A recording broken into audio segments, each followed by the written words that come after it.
A lot of people hate Tom Brady. I love it. I I can't get enough of it. I don't know how you could. I would like to know why someone hates Tom Brady, unless it's just because they've been a victim of his awesomeness. Probably because they're Steelers fans. Yeah, in which case, yeah, I can understand why you aren't a Belichick fan, but Tom Brady's never done anything wrong. Right. Right. Mhm. So we haven't done a one-on-one coaching Q&A in a while, and I have your top three questions, and Yep. this first one I'm going to lead off because I know you're a big fan of it, so I'm gonna level it off and let you lead in with this. Okay. Right then they say I listened to your guys' podcast before. You're big fans of like unilateral leg work. What is your Mm. favorite variation, and how do you run it? Ooh, okay. Um, my favorite would depend on who I'm working with, obviously. But I would say generally something that's going to come across whether you're a bodybuilder, athlete, soccer mom, doesn't matter. Probably a rear foot elevated split squat Mm-hmm. um, is one of my favorites. Well, an elevated split squat, I guess, if I could be a little bit more broad, maybe front foot elevated, maybe rear foot elevated, depending on what that person's uh, proclivities are, what they might need to Oh, work good on. word. That's a But good word, man. That's nice. because some people can get into certain positions better, or like just what I see. Um, I like those a lot. The way I coach them, or like coaching points, I've actually even made a post on this recently, but I didn't put any context with it because I don't. I'm a bad. I'm bad right now at making good, thoughtful posts. I don't have the time. I'm just gonna be like John Cena and just put pictures with zero text. Probably going forward in the future. Then if people are like, "Man, I'd like to know what's going on here," they can ask questions. Then I'll answer. Yeah. I don't think anyone actually cares what I post. So, um, uh, ribs down is probably one of my first cues to kind of hold that good upper body position. Try to keep my hips underneath me. So oftentimes I have to tell people like push your hips forward. So I got to put myself in that position real quick. So the elevated foot, if we're doing a rear foot elevated squat, I guess one of the cues would be to squeeze, make sure the glute of the back leg is tight throughout the whole movement. Um, you should be in a stance to where your knee is coming over your toe. To what degree, it might depend on the person a little bit. And then I might use a hip shift where I'm actually having someone shift their weight into the side of the front foot. So I'm shifting my weight in that front foot, um, putting a lot of weight into my front big toe. If I'm using dumbbells, I will also have them kind of rotate as they're coming down. So as I'm sinking down that movement, my pelvis is actually shifting. So I'm rotating slightly. So if I'm holding dumbbells, one dumbbell is going to be offset. We'll say the arm of the leg that is back, that dumbbell will be going this way.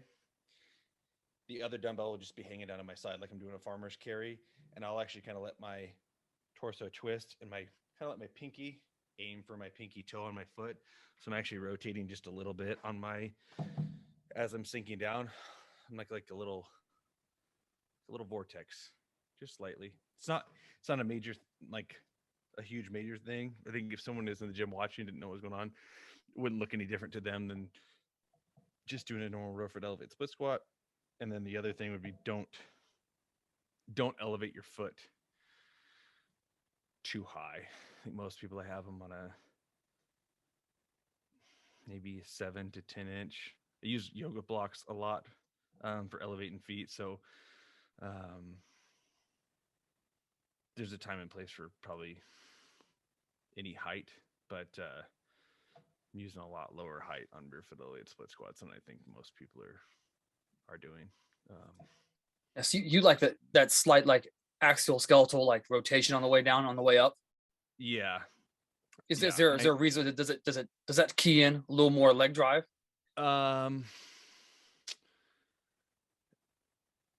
just for functionality of the hips and what they're doing, I guess this is more reference to like, because I would change this for, I do weird shit for bodybuilders Mm-hmm. based on how where they're feeling stuff. But if I was talking athletes or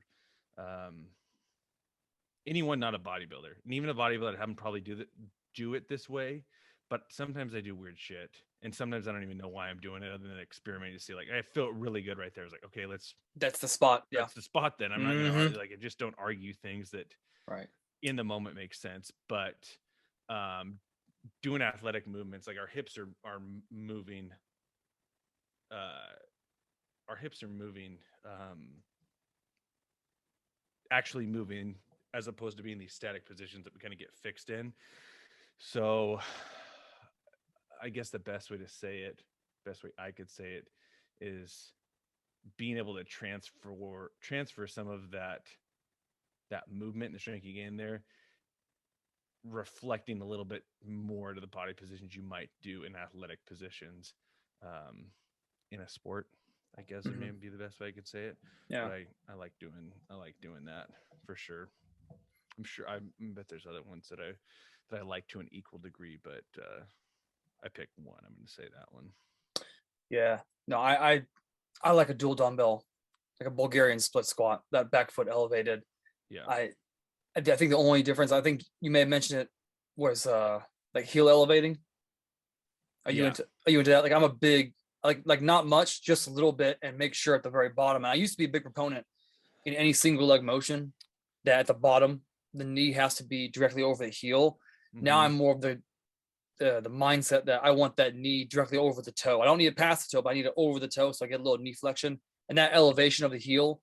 Whether you're getting whether you actually have a squat wedge or one of those prime wedges, if you're really bougie, like I aspire to be one day. Those are awesome. Yeah, and it gives you that slight bit more flexion in the knee, not putting pressure in any wrong way. Yeah. The one thing I'd always caution people was I never let them go their thigh past parallel. That's gonna pinch. It's just gonna pinch the hips. In my opinion, what I've done way too much. But I like that. If you had them do the kind of shift the weight into the front foot and have them kind of rotate across, if they're able to get more depth on that. But that exactly is why, like that right there. Sometimes I'll play with front foot elevating stuff. I didn't mention, you said heel elevated. I didn't really say that. Yeah. Oftentimes when I'm doing that split squat, let's say I'm always doing it up against the wall. I'm not doing it in an open space. If I was using a bench or something, occasionally I did it for myself if I don't have another implement. But the elevated surface is up against a wall. My toe is on the elevated surface, and my heel is up against the wall, and I'm driving actively into the wall. So that'd be another coaching cue I use. Sometimes, if I'm not doing, like if I'm just doing a split squat, I'll use the wall no matter what, and they have to be putting backwards force into the wall with their heel while they're holding that. That is the best way I've found also to kind of make a progression into things. Or go, if you're doing a bodyweight split squat, and you're not loading it with weight, but you're trying to make it better, creating that tension. I'm driving pressure into my body, like toward my torso with my front foot, and driving pressure back into that wall with my other foot, and all that's accumulating right here. You can make essentially a bodyweight split squat movement excruciatingly difficult if you're able to create that tension. I think there's so many things that you can teach with concepts, getting someone to do that,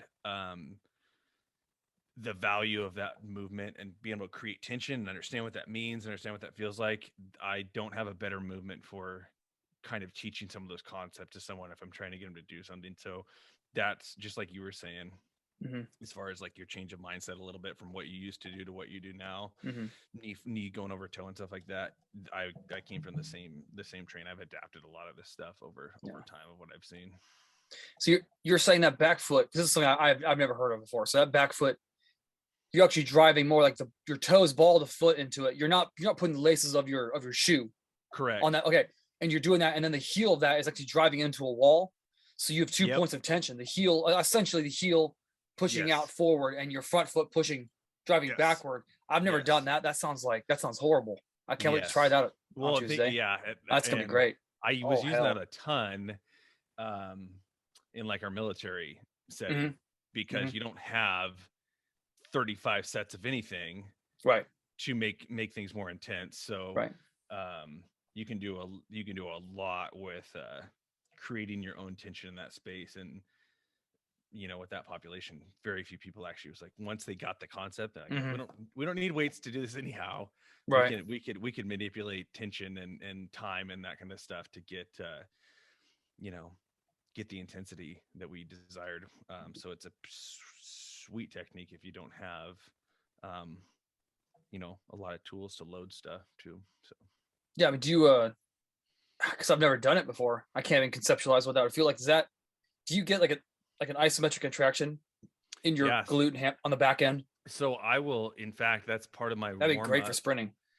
Oh, That's part of my warm up. Like if I'm yeah. getting ready to do any lower body, I'm gonna do just isometric holds in that position. Hmm. And I'm just getting in that, you know, uh, where would it be? Maybe parallel, holding that position and then just driving that tension 20 seconds Hmm. and everything starts firing. You're shaking like a dog shitting peach seeds if you're doing Yeah. it correctly. Yeah. So yeah, absolutely, like great for warm-ups and getting that isometric tension and a few different things. You're gonna try it now. Oh, I 100% am. I told you I was gonna try on Tuesday. That's gonna be great. Because I'm already doing that as one of my auxiliaries in a rotation. I'm gonna edit that around a little bit because I just started, so I can jump off the train and readjust it. There you go. 100%. I'm already thinking what bench I'm going to use for that. I gotta find a wall. I don't have much wall space in my Yeah, gym anymore. Dustin, I'm running out. I'm running out. I'm thinking just about a mezzanine. uh, Going mezzanine. just just build an arbitrary wall Oh, dude, one right of the in the middle. overhead doors. I've already told the woman, I'm like, Corella, we're gonna cut this dumbbell rack up. We're gonna put it against the overhead door because I need wall. It's funny you say that because I've ran in that same problem at gyms or even in my garage training. Hmm. I have zero wall space. I put a board up against my rack. You put a board Correct. against your rack. Oh, to create a Yeah, wall. like a piece of plywood. Yeah, Yeah. cut the width of my rack. It's only 10 inches tall, Hmm. and I just drilled holes in it so I could put the safety catch bolts into Yeah, yeah. the I'm tracking or it. just so it holds but that's the only wall I have. I made this tiny artificial wall because that is a legit issue that you kind of run into, which just seems silly, but yeah. Well, you got to use the overhead door. Yeah. Well, and You got everyone, to like that's quote unquote a yeah. wall, but when you open it, like yes, but look, we have a great open space, an open concept, if you Yeah. will. A Yep. gym's open concept. It's the kitchen of muscle. It's the open concept. The kitchen of muscle. Man, I had a good gym name the other day. That is a good gym name. Damn, I'm good. Damn. Oh, that's a good one. That's a good one. I like Yeah. that. All right, what do you got? This one, I can't really provide a lot of context to this. I've Oh. done it, but the only thing I can provide is a little bit insight into how to do this wrong. Oh. But it was quite fortunate. But I can apply this to most of the things I tried, and I was always screwing things up because, I had that Larry Wheels mentality for way too long in my own personal training, which was Yes. do way too much and bite off more than you can chew, and just Yes. assume that you're better than The trend and the arm anyone sleeves you. will help get you through Yeah, it. Right. I mean that's a good point. Had I done that, my training methods would have been spot on. Oh, it's hard to lose. But because I didn't, I was doing a lot of overtraining. So, Circa Max A is Circa Max? Circa Max. There you go. Oh, that's great. All right. What I kind of simplified it because it was just an open-ended question, which is, have you ever messed around with it? I have. I did not. I don't know where I was deriving my information from either. So, also, I think Westside, correct me if I'm wrong. Westside now, or in the time that you were there, there's probably things that adapted and changed slightly from like Oh yeah. the golden era of Westside. People are using concepts maybe remain the same, but things were changed and adapted. So my epic failure was not those max effort days that I think would be the ones that would be adjusted on that. Uh-huh. I just chose not to do that. Oh. So I just broke myself off.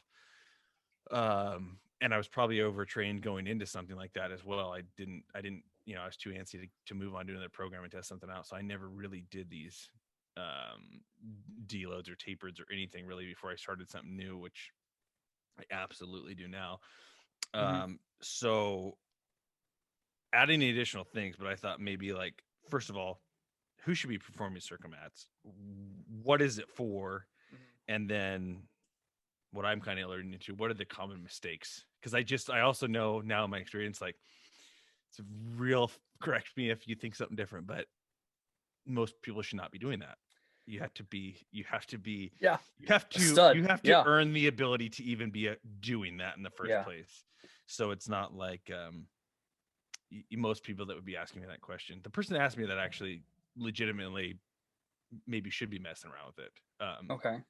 I don't know. Enlighten us to maybe that. Even a history lesson if there's one in there. A Circa Max. So yes. I'll preface it with this. If you ask 10 people from Westside how to do Circa Max, you'll get 11 different answers. Okay, that's what. So I'm gonna give you the answer that I watched for years. I've done what Louie's told me. Okay. And I'm sure opinions have changed. Every year it gets a little bit different because depending on who's there, right, and who you're dealing with, it has to change. Sure. Louie once told me, he's like, if you don't squat 600 pounds, it's wasting your time. Okay. Now that could be relative. He's talking about guys who are squatting over 1 gram. Right. So if in his mind, if you don't squat 600 pounds, like you're wasting your time in 3 weeks. Essentially, Circa Max, the original way it's written out. Granted, ask 10 people, get 11 different answers. You have 3 weeks. Week 1 on Friday, you're going to take a 1 rep max. You're one of those 10 people, though. Yeah, thank you. Thank you so much. Thank you so much. So that Friday, several weeks after the competition, you're taking a 1 rep max, straight bar box squat. Whether you're talking about raw or gear, that's just the way it is. Using all the bands. All the bands is about 440 pounds of tension. You're doing that for a PR versus last time you did it. You're doing it for like a locked in 1 rep max. The following Friday, same amount of band tension, so 440, and then whatever you hit, if you hit like 800 pounds against that much band, you're going to squat 400 pounds against that band. So 50% straight weight with all that band still. That was the second Friday. That explains Saturday. Louie said what he said. So yeah, and then Saturday, Sunday, regular days. Monday, you come in, you're pulling your opener off of 2 inches of mat. Right. Okay. And then Tuesday and then Wednesday, you're doing a floor press for 1 rep max. You shouldn't fail. You shouldn't really need a spotter. If you get a PR, you get a PR. If not, you're not. You're just keeping that engaged. Keep everything firing. Keep everything over 90%. Keep your body on cue. The rest of the training is the rest of the training. If the volume goes up, the volume needs to go up. It goes down, goes down. A lot of people, as it got closer, direct volume, like isolation movements, go down. And it's a lot of like 3 sets of 3-minute belt squat walking, moderate to high rep reverse hypers, because you're already doing incredibly radical work. Right. On those days. Right. That being said, it's all relative. So if you really wanted to do it, you could have, a green to purple. So give or take, 320 pounds of band, depending on who you are, you could run that same thing. It has changed. In the later years, all of the squatting percentages went up. All the band tension went up. Sure. And then, conversely, volume went down a little bit on the back end. Sure. So there wasn't really a major need to do a true all-out Circa Max. That's the idea behind it. And how long is the duration of that typically? That's 3 weeks. 3 weeks. Okay. That's 3 weeks. So, and people think Circa Max, they think this like 3-week grueling thing. It's the first Friday, like straight weight max with 440 pounds of band. The following Friday, 50% of what you just hit last Friday with all that same band. 2 days later, pulling your opener off 2 inches of mat. 2 days later, which would be Wednesday, floor press, and then that weekend is the meet. It's Okay. not this really long, elongated, like every day is something specific. Okay. Those, everything's locked in. Everything else, normal.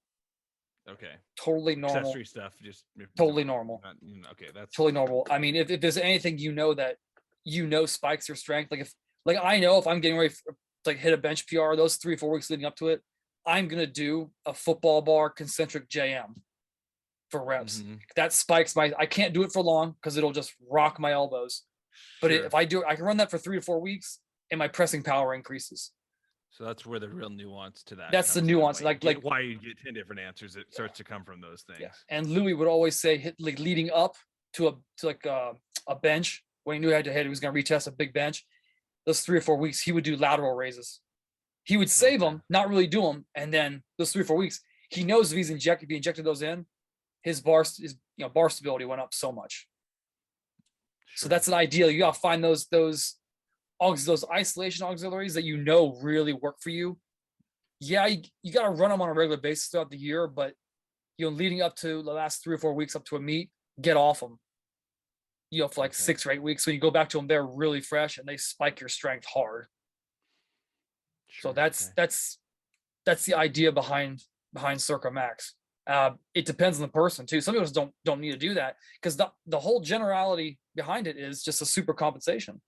Right. Just get your nervous system firing so hard, so high that it spikes, it comes back down, and then about 14 or so odd days, it incredibly spikes up because now it's recovered. Oh my God, we have to protect ourselves from this horrible damage that happened 2 weeks ago in case it happens again, and it spikes up. The idea is you got to catch that wave, and the body works in about give or take 21-day cycles. Yeah, depending on the body. I was going to say that's what that conversation leads into, which is this super training type of thing where you're trying to do exactly that, get that dip and then that super compensation, and then hopefully nail the timing of when that happens. Because if you nail the timing of when you're at that peak, astounding things can happen. But a day before or a day after, it's not nearly the same thing. It's pretty incredible. It's pretty incredible. Yeah. But cool. Well, who's the person that asked you that probably should be legitimately doing it? He is a high school strength coach. He was a pretty proficient. He's one of my, I don't know, I'd call him a training partner from early years, like high school. Okay, rock on. He's so like training really, really hard since like 14, but really he's kind of shifting gears, I think, from being a competitive Olympic weightlifter, which is kind of what his main focus was. I don't know. It's probably been a while, maybe even a decade, last decade. But he also has never really separated from, powerlifting entirely and some other stuff. Yeah. I mean, I think like shock, that's a, in my opinion, really long laid out like shock technique. I think if you've never done it, it's going to work. Sure. 100%. I think if you're incredibly or majority wise fast twitch, depending on what literature you read, if you buy into the fast twitch versus slow twitch talk, I think it 100% works. I have worked with athletes that does not, lifters or athletes, it just doesn't work for them. Yeah. And perfect example, about 3 weeks ago, I worked with a female, and she's been to the CrossFit Games 3 times. Okay. And we're retesting like her lifts. And I'm like, you know what?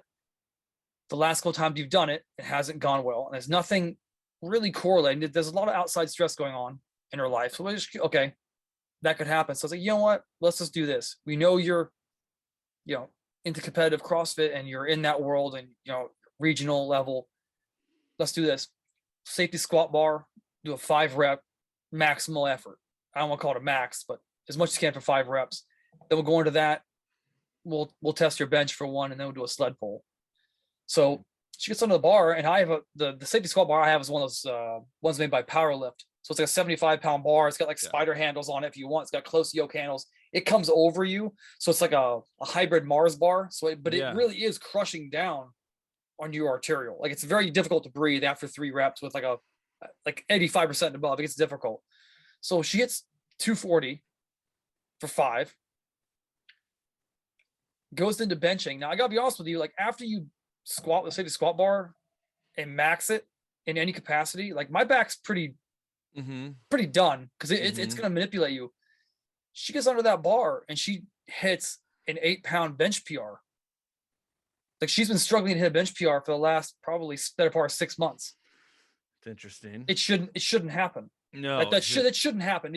I shouldn't take no. her through, almost 20 minutes of warming up from a bodyweight lunges to reverse lunges to quad extensions to leg curls to ATP marches supersetted with reverse hypers to then go into safety squat bar, do a really clicking and good Mm-hmm. 240 pound which her one rep with a straight bar is 285. Granted, safety squat bar, you have more manipulation. I get it.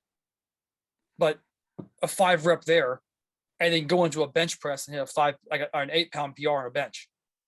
Like that shouldn't happen. That's a very slow twitch person who's run, the Boston Yeah. Marathon, person who was going to run Paris until, COVID happened. Like, so I think Right. there are some people, it just doesn't work for them. So Sure. in my opinion, you gotta be really fast twitch, or it's gotta be really something new you've never done and Sure. executed on a very, very high level, not Sure. sloppy at all. Right. Which is hard when you're doing something that's, novel to you. Mm-hmm. Mm. Yeah. Okay. Yeah. That's good stuff. So do you have anything you want to add on that, or do you want me to ask you the next one? Because the next one's a good one. You're gonna like this next one. No, I have nothing to add on that. Okay. This next one is what's the best way to find motivation to go to the gym? Oh gosh. Yeah, I do like that one. Yeah, I got a really short answer to that one once you're done. I don't want to sound like a. I'm gonna sound like it. So you can be nice. I'll be mean. Like a Will Smith motivational talk, because you got to have a good why of why you're going there. Right. But that's interesting because there's people. This kind of leads into my next question that I got, which is, the people that are in the gym and their motivation is that their doctor told them they needed to be there or they were going to die. Basically, Mm-hmm.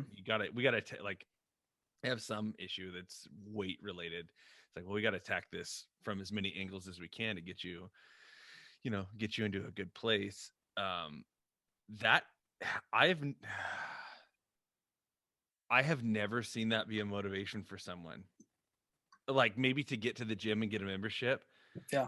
But your doctor telling you that you got a real issue, and there's been some people that had real issues that I was like a little a little nervous about training in the first place because of their issues. Mm-hmm. Like they were cleared medically, like their doctor's the one that said to go to the gym. There's a lot of considerations to make in initially training them. And those are the people that come in super, super hot and heavy to sign up for a gym membership and are super motivated. It's like they leave the doctor's office and come to the gym. And that is fear. Like fear is the motivation there. So I've led myself to my own answer. There's only two motivators, in my opinion, to go to the gym.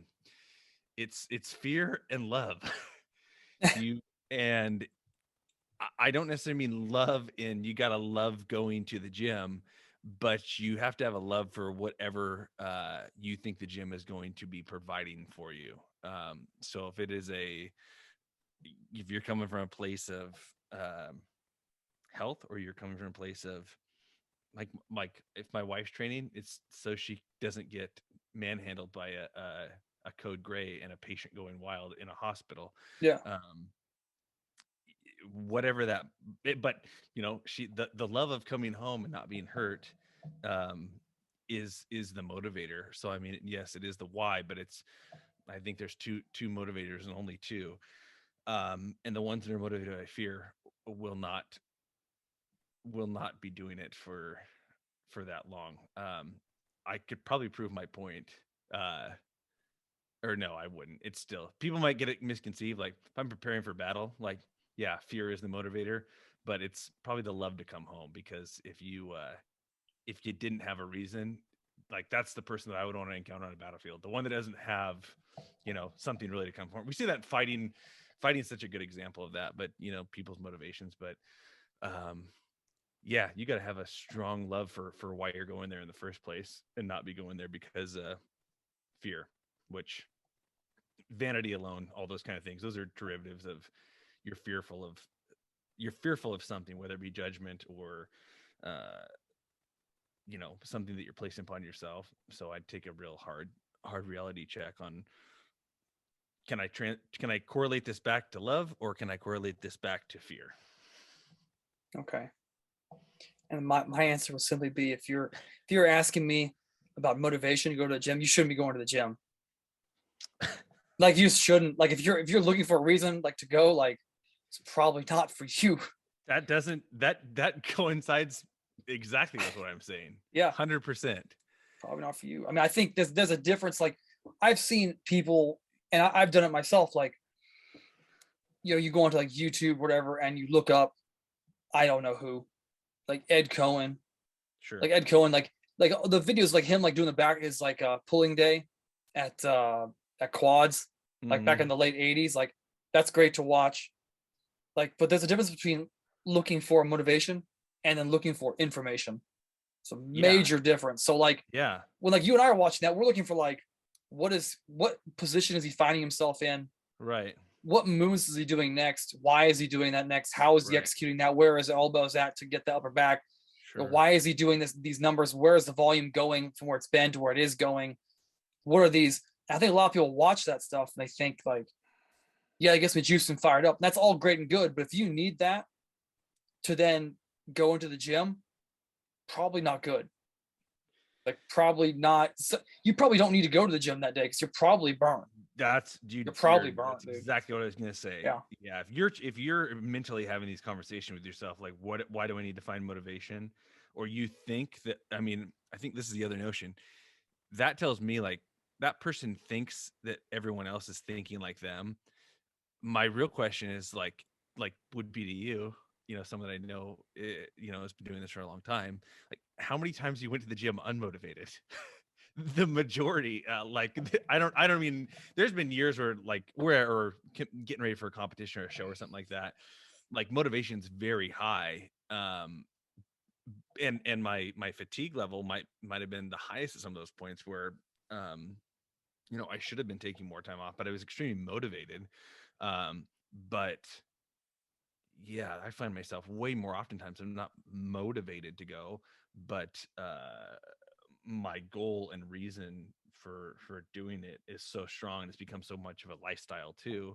It's not something you consider. I'm not motivated to make breakfast in the morning, But you do it. but I do it. I'm not motivated to do a bunch of things. Like, there's like 5 things. Like, I'm really motivated. I want to do these things. These sound interesting to me today. Or I want to do those. I'm really motivated to do that. But a bunch of the essential things that you need to do, not motivated to do it. I mean, I guess hunger is a motivation. You have those drives, but I'm not I'm not, I'm not always hungry, but I know I'm like getting ready to do something. It's like, I'm going to feel, like dog shit if I don't have something in my system, or, Yeah. all those kind of things. Motivation's just not, motivation's an illusion. It's something I think people think it exists, but it's probably better stated as like, stimulation. I could be in a state of, I'm stimulated, like, I don't know, go race go-karts. I'm probably really primed to go to the gym and would enjoy working out after I just race some go-karts, as opposed to, whatever, Just rolling out of bed. a mystery novel. It's just, Yeah. it's just different stimulations for sure. I could be enjoying both activities at a high level, but yeah, stimulation might be the only thing. With that being said, pre-workout isn't necessarily the answer. Oh, but it is here. It is on the East Coast. Let me tell you what. I'm telling you, we're gonna come up with some sort of like pre-workout wine cellar container, so you can just keep that original Jack 3D that you still have somewhere in perfect working order. Yeah. Also, I'm also curious. The ingredients in the packets, like the silica packets that keep. Yeah, don't eat those, Dustin. Powdered ingredients, they're the moisture absorbing stuff. Yeah. Are they listing the ingredients of that packet on the ingredient list on the outside label? No. They should. Well, I guess I think they're assuming it's not going to seep out into whatever's there. That's why whenever I buy one of those, I take it out immediately. Next question. Why do they say keep whey protein out of reach of children? When you look at the ingredients and they are 10 times safer than like a children's insure, like that they sell to like, or they market toward, if you have a runty child. I actually know that the answer. Sounds cruel to say that, but that's who they're marketing to. I know the answer to that. Is it because it's a single compound and it's condensed? No. I've never think about this. Think about something extreme. So you have a delicious chocolate. I don't know what. Let's say Body Fortress is horrible, but let's say Body Fortress you want to create bad things that come out of human bodies, like smells. Well, Body Fortress will do it. Think about this. You have really great tasting whey protein, whatever that is, if that's even possible. Sure, why not? Jack Factory. Right. What happens if a 3-year-old opens up a container of like cinnamon, smells it? What's going to happen? They're going to have a bad time. They're going to take a boatload of it in their mouth, and they're probably going to choke. Yeah. And then like you've seen the cinnamon challenge. So think about that. They're going to same thing. It's dry. That's going to take it and start eating it. It's going to coat them, and they're going to start choking. That's why it's out of reach. That's of the answer. Okay. I'm just telling you that is the answer. I did that. I was with EAS for you. I know these answers. That's what I figured. That's okay. I'm pleased by that answer. Also, does cinnamon say keep out of the reach of the hands of children on the label? Then I don't think cinnamon does, but it should, because cinnamon's way worse than protein powder in regards to that. I have that answer too. Yes, it's because it's a this is the best podcast we've ever done, information wise. Those are two critical questions that both parents need to know and adults. Yes. It's because it's a naturally found substance. Okay. Same thing with peanuts. Why you don't? That's why you like peanuts are peanuts a peanuts allergy. But what was I thinking about? Oh, something else. Damn. Yeah. But it's a naturally occurring. Nothing. You don't have to process anything to come up. Right. With it. Right. So it's just like it's just there. Whether it's a stick or it's ground. Yeah. Right. I get it. So besides a definite allergic reaction, if someone can touch it or smell it, don't need to do it. Well, I just learned something, folks. Yeah. I'm pleased to learn that one. Yeah. Because regardless of what that label said, I was like, my kid has protein powder, so I was like, because I read the labels. With that being said, if you look at the stuff that is marketed toward children, there is absolute total garbage shit you should never give your child in the things that they say are made for children. Oh, 100%. They're horrendous. 100%. Horrendous. Not even remotely close. You're better off giving your kid like exactly what we're having here, like getting good, high quality supplements and looking at the label, and way better. Way better. Yeah, I don't even know if I can say that. What are you supposed to preface with when you tell people on YouTube, I'm not a doctor? I'm not a doctor. I always say that. I've stayed at a Holiday Inn, but I'm not a doctor. Yeah, I am not a doctor. But everyone has the ability to read their labels if they are literate. And if you look at the ones on child supplements and you look at the ones on adult ones, high quality ones, just quality doesn't matter across the board. Go find quality and read your labels and give your children high quality ingredients. I'm not a doctor.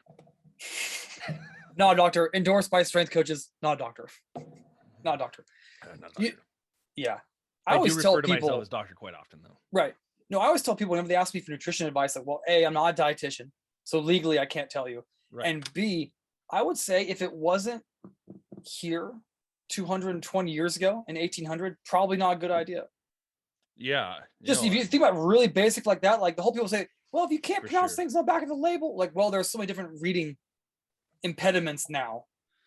So let's not even talk about that. Like, well, you should shop the perimeter of the store. Well, I can put ice cream in the perimeter of the store if I want. And some Walmarts do. So they'll be like, oh, I got this Ben & Jerry's. It's on the perimeter of the store. Like, well, it Central Market, they put some of the sweetest things on the outside now. Yeah, because that's why. For so long, people were telling them to shop the perimeter of the store. Yeah. The best stores have the good stuff on the outside too. The ones that are, this is funny. The stores that have been smart enough to adapt to that game plan put the best treats, like treats that you can't get at like a regular grocery store, like a Walmart or a Fred Meyer or something like that. The stores that hack the system are like, no, we'll just put the shitty stuff on the outside. oh man, they got some good stuff. Yeah. Some real good stuff. Okay. You bet. Um, yeah, that's it. If I gotta, do we have? Oh, I do have one question, but that actually, I like this topic better for the moment. If I can go on a thing, Okay. the thing that I've come to with what I know and what I've experienced from myself and other people is, basically what you said. If you want to put a timeline on it, people go in the paleo route of things.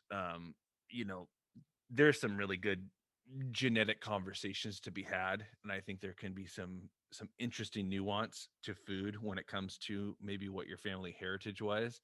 But in general, yeah, those are the terms. If you look before we were mass producing food and what you were able to acquire, I think the real thing, or where I'm at, if I was to keep going down that rabbit hole, is we also would have eaten seasonally. And certain foods are triggering your body to know what time of the year it is or what's going on.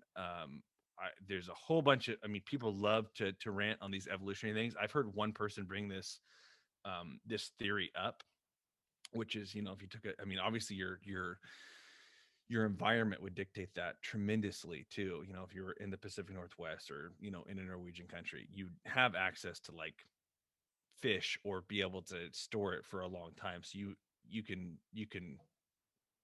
ascertain that a huge bulk of your year-round diet, you might have some certain types of food, and then ancestrally that probably would get encoded in you. But we're super adaptable. If people haven't figured that out, why all the snake oil salesmen can sell people on what the perfect human diet is from evolution, they're making the assumption that we all evolved together in the same climate atmosphere with the same things.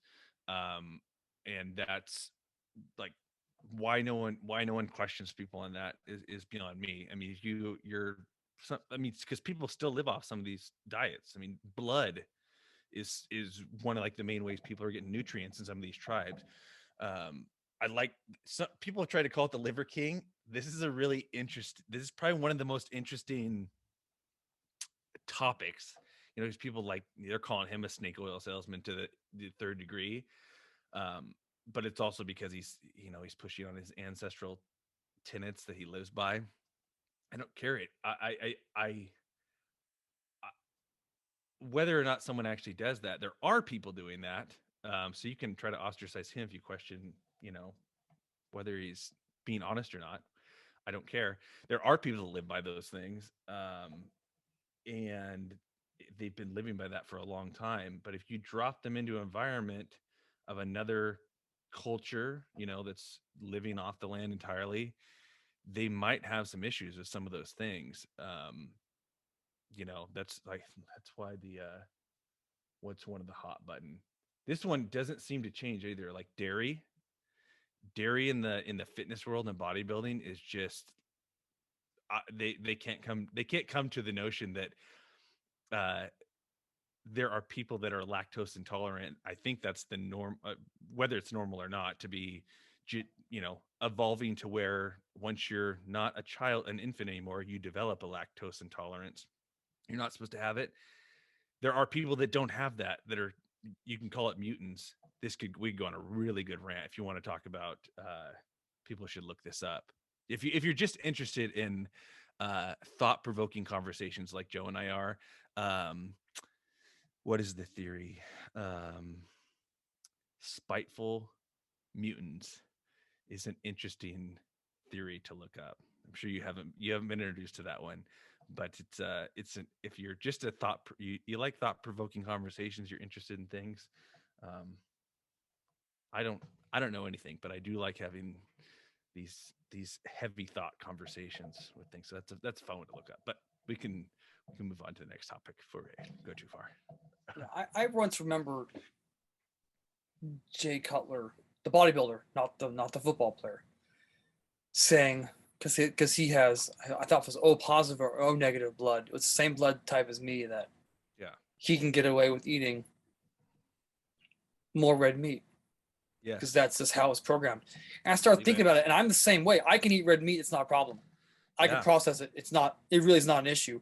I know other people that they'll blatantly tell me, like, this is back when I was like in my early 20s, like if I eat red meat more than twice a week, like my Yeah. digestion just slows and stops. Yes. Like I don't have that issue. I really don't. But I'll tell you something, dude. If I eat any type of pork that's not like pulled pork, that's been just slow roasted for hours and hours and hours, Sure. pork loin, it doesn't matter. Like it just sits in my stomach and forms a balloon. It's the most unreal thing. Like ribs are fine because they've sat for hours, they've broken down. Yeah. Something about the enzymes in my stomach for like pork loin, pork tenderloin, Yep. ain't gonna do it. Yep. So Ain't gonna do it. that's what people need to realize is there is nuance to this. I don't know why people, I mean, this is human nature. People want to make things black and white. I think there are some black and white things in life, but when it comes to training nutrition, there's nuance to this shit. There's so much nuance to it, depending on where you're at too. If you're morbidly obese versus someone who's, you know, um, too low of a body fat and then everything in Yeah. between, there's nuance to what you're putting in your body and what it's doing and what you should be doing or could be doing. You know, and then genetics alone. I mean, your like genes are getting flipped on based on what I'm putting in my body right now. And once we actually understand some of this stuff a lot better, we'll realize there's so much nuance to nutrition that these snake oil salesmen in regards to what you should be doing maybe will finally just go away and people can start to just, you know, I mean, it takes time. You'll figure out what works for you and what doesn't. I've developed allergies to stuff that I didn't have later on. I've heard people after COVID have allergies that they've never had before. Like lots of allergies, pretty Yeah. some sort of phenomenon that's going hand in hand with that. But yeah, blood type, even for your blood type, that was a big thing that I got into for a while too. And that was what led me to kind of doing an elimination diet and found out some things that I was allergic to that didn't sit well with me. Mm-hmm. So that's a good activity for people to do if you're trying to figure out those things. But yeah, red meat, thankfully, because I like it. Right. Right. I can eat it probably 4 times a day. I could only eat red meat and I'd be fine. Yeah. I mean, my old man, dude, he eats so much red meat, and it's nice and charred because he likes to put it on and nice black. Good. He wants all his carcinogens. He wants to Yeah. really Yeah. taste that sour taste. Yeah. And dude, he'll cut his vodka with Pinot Gris. Oh, Like that's how he cuts his alcohol. Like, and this is like 7-8 years ago. He went to the doctor because my mother was like, you have to. You just turned 60. You have to go see a doctor. He has to look at your heart, like everything, blood pressure, everything. I swear to you, like this guy smokes at night. Like he goes to the doctor. Doctor has every test possible, you know, blood pressure. I want to say there was like a was it a CAT scan or MRI where they can look at the heart and they can see all the arteries. yeah. They did all like the radiation thing to see if there's anything clogged. Gets everything back, and the doctor says to him, I swear to God, this is like a week later, comes back in, and this is the whole time my mother's like making him live like a saint, and he's hating his life. Comes in, and the doctor says, your blood pressure for a 60-year-old man is that of a 40-year-old that rides a bicycle. And to be honest with you, you could actually do with having more red meat because we need your cholesterol a little bit higher. And my dad's like, great, leaves, buys like this giant piece of meat and like, you know, whiskey, comes home, tells my mother could not believe it. Could not. So a lot of it there's a very large genetic component. Huge. To whether or not you can do it. I think that's why I can get away with it. I think I Yep. got that from my old man. Yep. No, You know, I can eat red meat all day, and I'm fine with it. Right. Yeah. Remember that whole episode, and this is like when we were in college, where people were like, eggs are gonna kill you. Remember that? Whole eggs are gonna kill you. I remember getting eggs in the cafeteria and like getting like 5 hard-boiled eggs, and the women there like, oh child, that gonna kill you. You shouldn't be doing that. I'm like, I'm good. Yeah, it was I'm all good, like mama. I'm built for this. It's all right. Yeah, I remember that. That like was crushing. Like that was like the equivalent of the 2008, stock market as far as eggs went. Like that was I have fortunate enough. Yeah. I delivered a hot tub to a guy that was like a main, I don't know if his dad was the CEO of like a major egg producer or something like that, but he was I got him going on the era of the I don't even know what you're gonna call it. Yeah, that the egg scare of the early 2000. It must have been like 2009, 2011, somewhere in that range. But yeah, that was so strange, so strange. What was the real agenda there? What were they trying? What were we trying to do? Yeah. Hmm. Wow. Yeah, I remember that. I remember that well. Okay. Um, we may have talked about this before. This question actually got asked me in person when I was at the gym. In Um, person. yeah, Well, you're just a celebrity.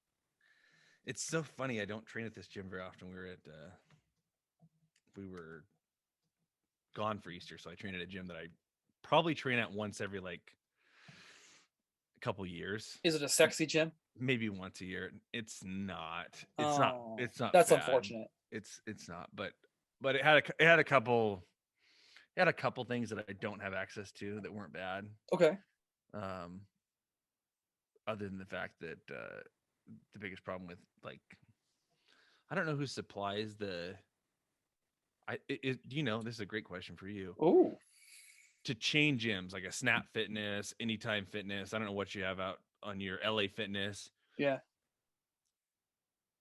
I should have paid attention to this gym. I feel like the logos on their machines, like someone makes those machines, but they say like Anytime Fitness on them or whatever. There must be people that like those chains have contracts with a specific brand of equipment, and that's all they're allowed to have. But I don't know if that's actually how that works. Yeah, it would not surprise me if that was Life Fitness. Yeah. It would not surprise me at all. Because just the way I think I know what you're talking about, but like to handle those that big of an order across hundreds of locations, Yeah. you need a facility to push out. And I know Arsenal's not going to be able to pull that off. Right. The only person I could imagine that would be the company that owns Hammer, that owns Nautilus, Yeah. that owns obviously Light Fitness, Major brands. Which oh yeah, yeah. I always find a couple of pieces that I like, or I can change the way they I get tricky with some things, and you can get a couple things I really liked. But the question was, well, I got a lot of questions, but it was more in general. So this individual never did any activity in his life. He I believe he's probably he might be a billionaire at this point, but he is now he is the guy that we're talking about that went to the doctor and got a really bad report, and is now found lifting in retirement. Yeah. But hadn't done anything prior to that.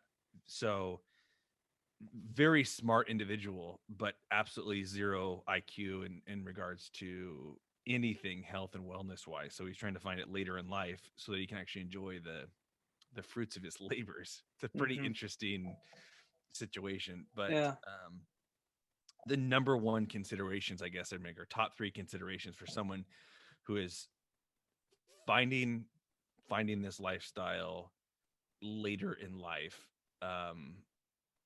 and what would be most important that they do before going to the gym or once they start getting to the gym,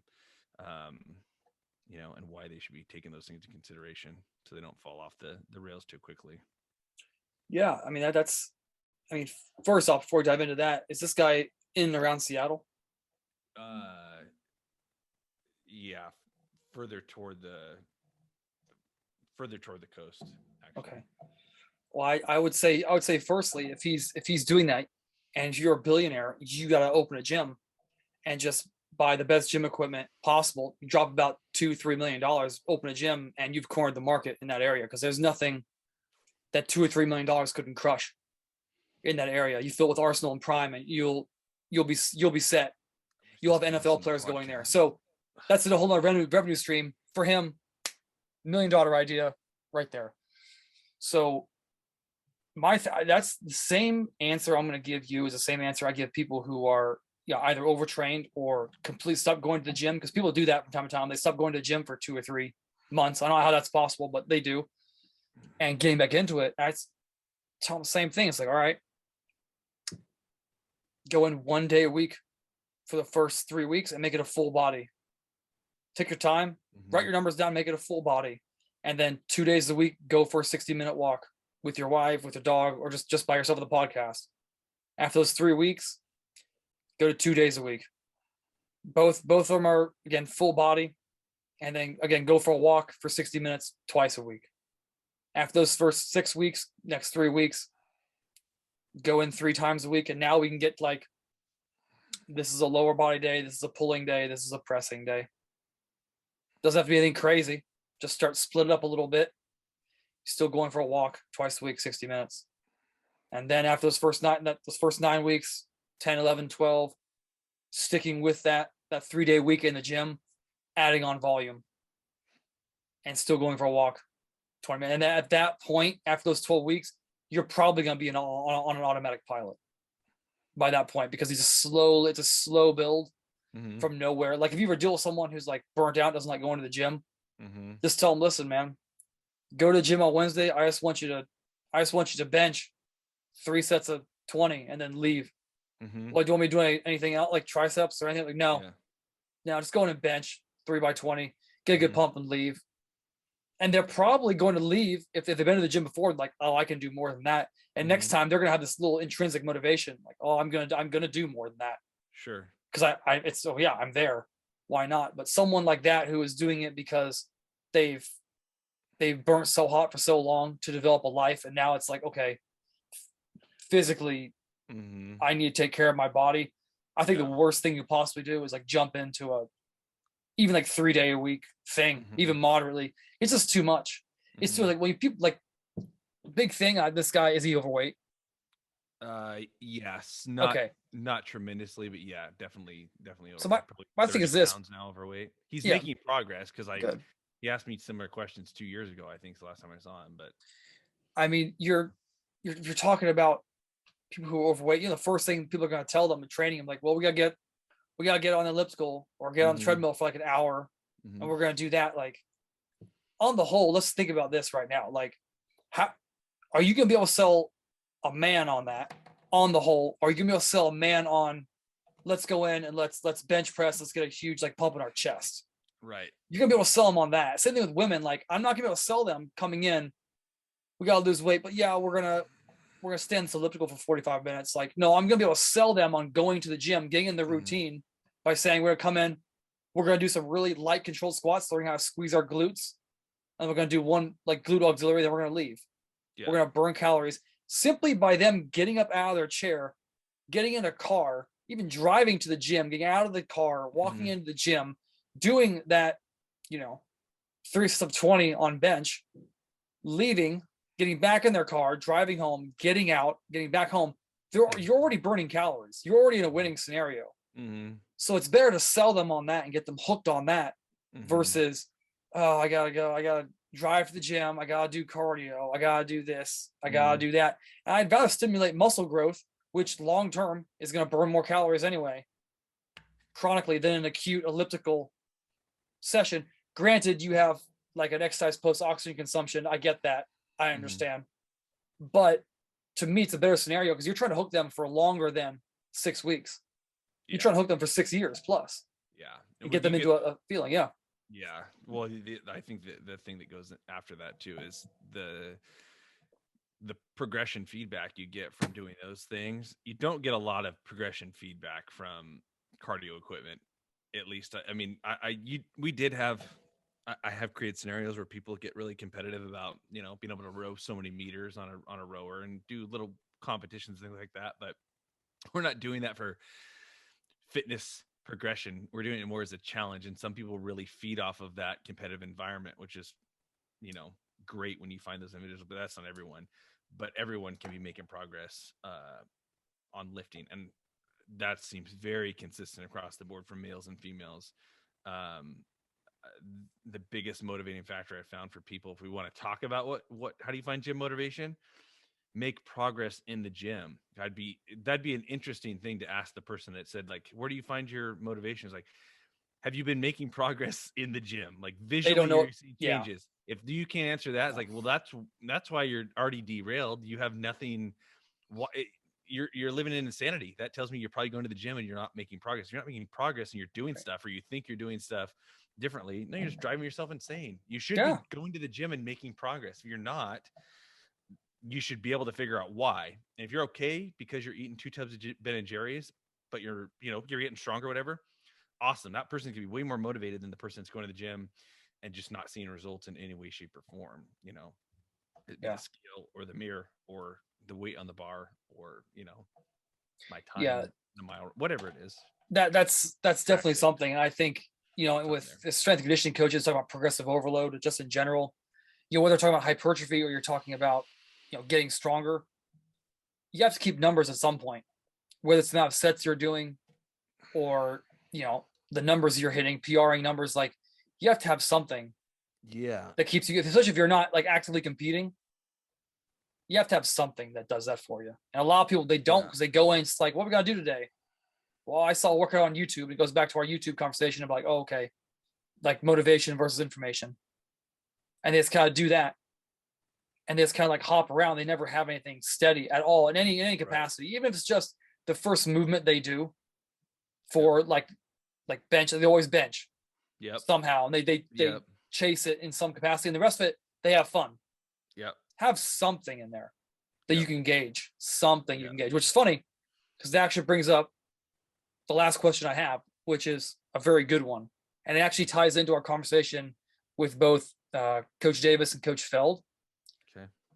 Do you guys feel that the bench press is necessary for athletics? That's a very open question. I think this person, he trains at a CrossFit gym. The answer, no. Yeah. I might not even have shit.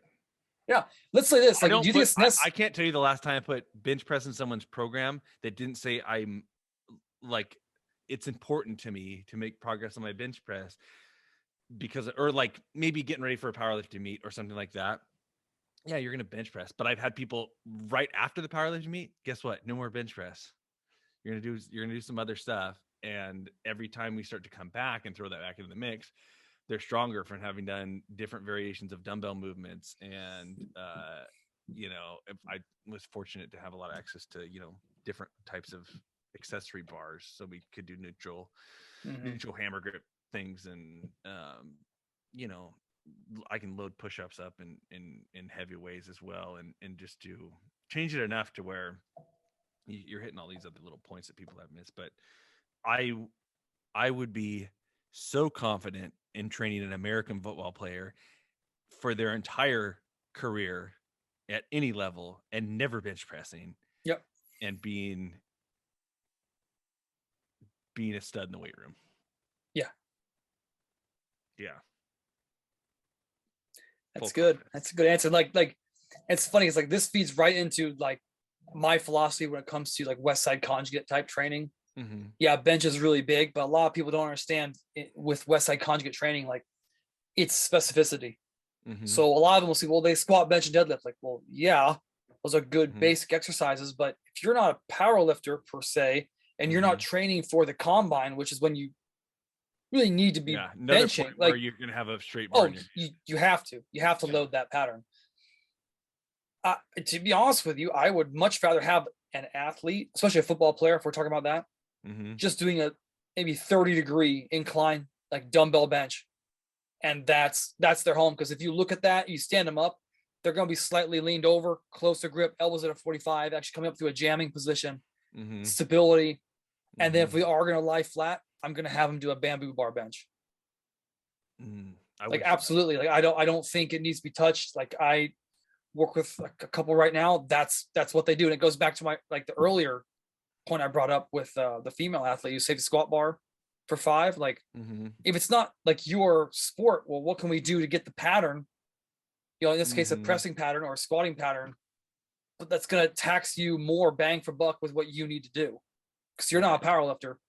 And you can go back to our Mike Van Wyck conversation, even that guy who's an absolute stud when it comes to understanding like muscle ability and contraction. Like if you're on a field and you're doing that, you're coming out like a benching, you're screwed. You're gonna be spinning. You're done on your back on the field. Someone's gonna own you real quick. Yeah. So I would believe no, bench is not a necessity at all. You gotta find out what you need to do in terms of what your sport is, and you need to apply that, not directly that, but pretty close. And I would probably say the one caveat to that is overhead work. I would only dip into that once every 3 or 4 weeks, just because there's so much impingement that could happen going overhead, and Absolutely. it's just so much pressure on the joints, especially the elbows. Not worth Yeah. it. Not worth it. I find those movements with most people, they to avoid those impingement thing like that, dumbbells are far superior. I'm even using bands and stuff. I can get people in positions that are better right out of the gate that don't take a lot of coaching. But yeah. Yeah, I mean, that's a unanimous vote on that one. right? Well, sure. Just over an hour. I mean, do you have any others you want to? Somehow I'm looking at this and I was like, I don't even think I asked this question. I've just been rambling. I think I've Oh, only asked one question. no, you asked a couple. I did? Yeah, I think so. Oh yeah, we got that one. So I do have one. It's probably a fairly short one too, because the question was simple, but I was like, there's probably more of a conversation to have here. And the question was simple. It was, how many reps should I be doing with 70%? As a max? Yeah, so it's what 70%, movement? 70% of my 1 rep max. Yeah, and I don't laugh because this is a funny question, because there's nuance to that. Let's say it has to be, I can't remember, it's either squat or bench press that the question was referring to. It could have been deadlift. Crap, it's one of those three, I can tell you that. Squat, bench, or deadlift. Well, one would hope over 10. Yeah, one would hope. I mean, I think you start getting into the deadlift, then the squat, then the bench, and as that goes on, I think that 10 rep becomes more and more narrow because you have less and less room for error. Yeah. But that's a really open. I don't even know what you're doing. Multiple sets. You doing a top set? Are we getting emotional? We're not getting. We're turning on the Lion King and the Rent soundtrack before we go. What are we doing? Right. Right. I would say over 10. Yes. Yeah. Yes. Because if you have to generally answer that question, because I asked for more, obviously for more insight into what movement, what are you doing, and then the amount of sets is really critical there. So obviously I'm going to turn people, like, use a chart. Prilipin's chart is not actually the best one in regards to hypertrophy, because that is very much based around strength and power and specifically sport around like lifting weights. But and then the other thing that people aren't going to do, but you can actually, I think they have online calculators for determining like an INOL value, which is, just a derivative of your intensity. So the percentage of your 1 rep max by how many reps you're doing and how many sets you're doing, and it'll give you a value.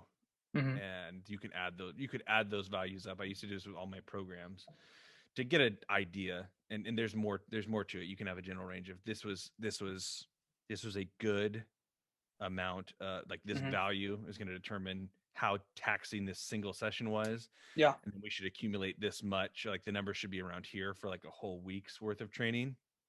And that'll give you an idea, like, are we like, oh fuck, this is maybe going to kill someone?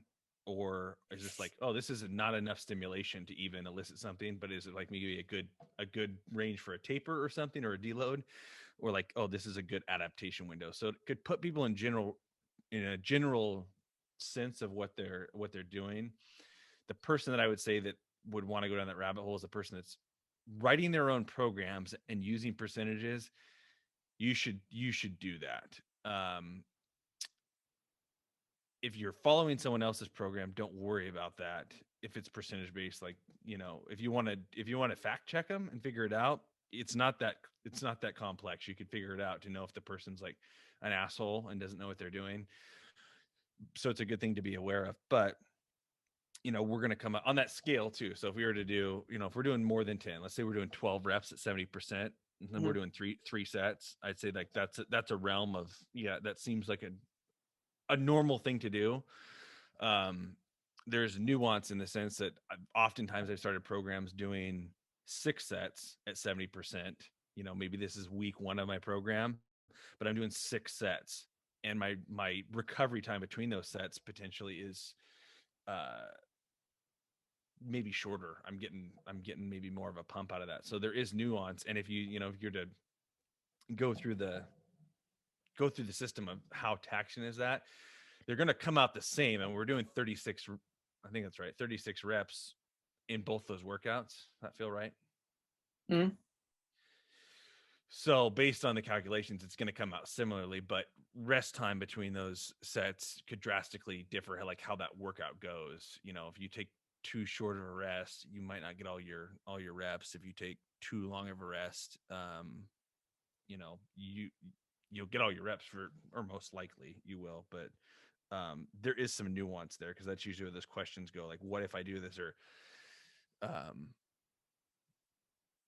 what happens if this, then what? I don't think it's going to be drastically different. If I was to do 3 sets of 12 at 70% and 6 sets of 6 at 70%, I think the outcomes are negligible as far as what I would notice difference if I'm training for hypertrophy. Mm-hmm. But I'm going by feeling. Yeah, a lot of that has to be auto-regulated. Yeah. And I like doing, yeah. So there's some nuance there, but what's more efficient?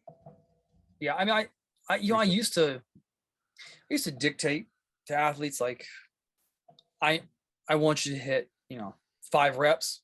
Mm-hmm. Man, now I just tell them, like, I need you to hit between 4 and 7 reps.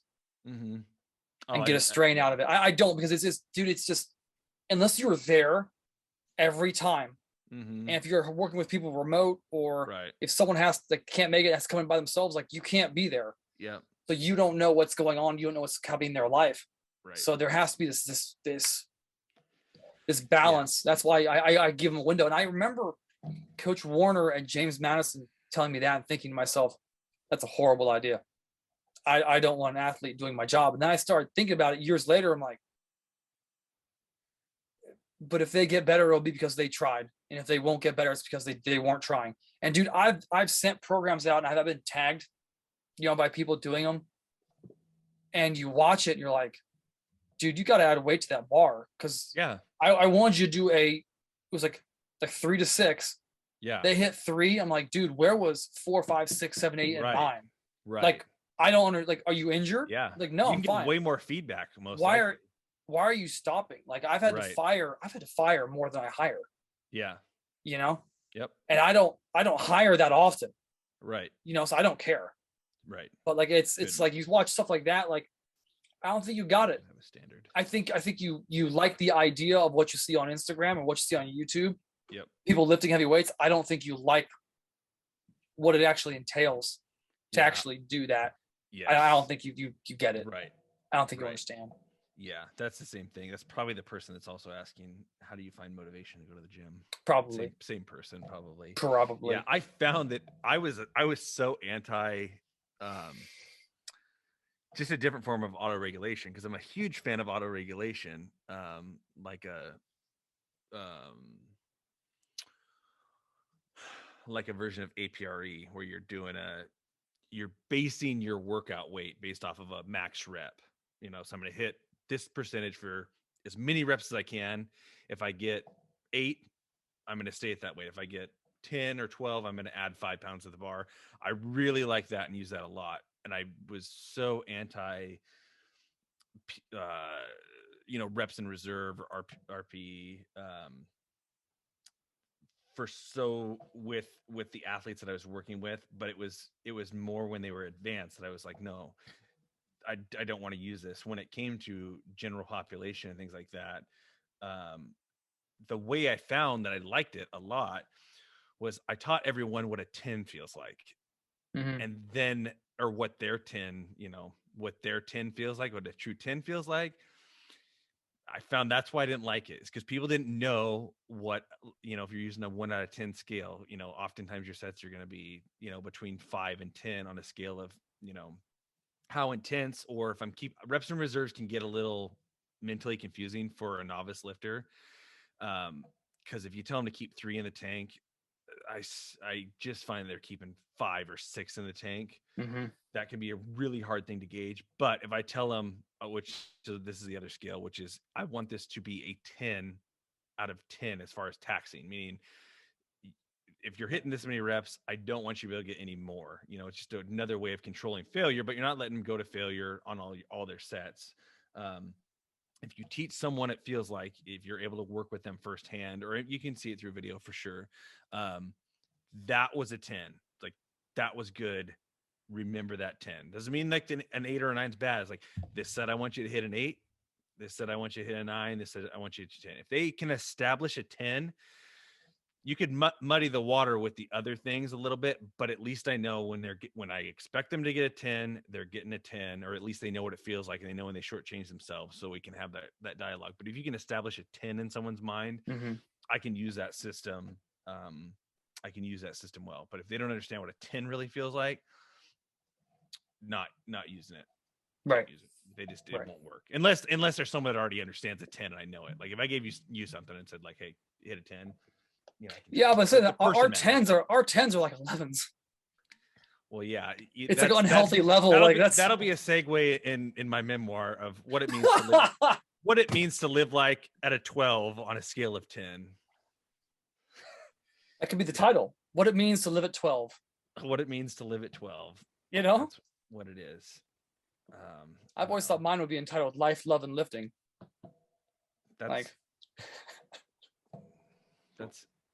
That's acceptable. Thank you. Thank you.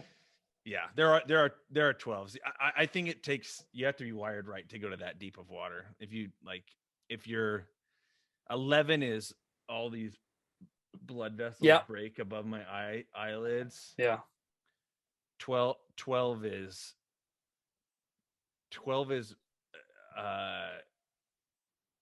like, I don't know, kind of a minor panic attack almost comes. When a 12 is about to occur, I can be certain of it. Like I know when a 12 is going to occur. Yeah. And a 13, the only way to achieve a 13 is if you hit 12s for more than an hour. Like you hit 12s on things for more than an hour. And I'm certain I should have went to the hospital maybe 2 times. Yeah. And did. Yeah. And I kid you not, I did not get off my, like I did not, I laid when I wasn't going to the bathroom and trying to drink things out of a blender for 3 days a couple times. Yeah. I wish I could have even, I wish, knowing what I know, that I would have went to the doctor, but I'd had that happen a few times. I was like, I know I'm not going to die, but I wish I could have got like blood drawn and seen how fucked up I was. I really do. I did some bad stuff. That'd be interesting. The notion in my head that I was getting better too. Oh, absolutely. Absolutely. And no one else is doing this. Yeah. No one else has got to beat me at this. Absolutely. That's a dark road. All right. Well, I appreciate you having me on today. Absolutely.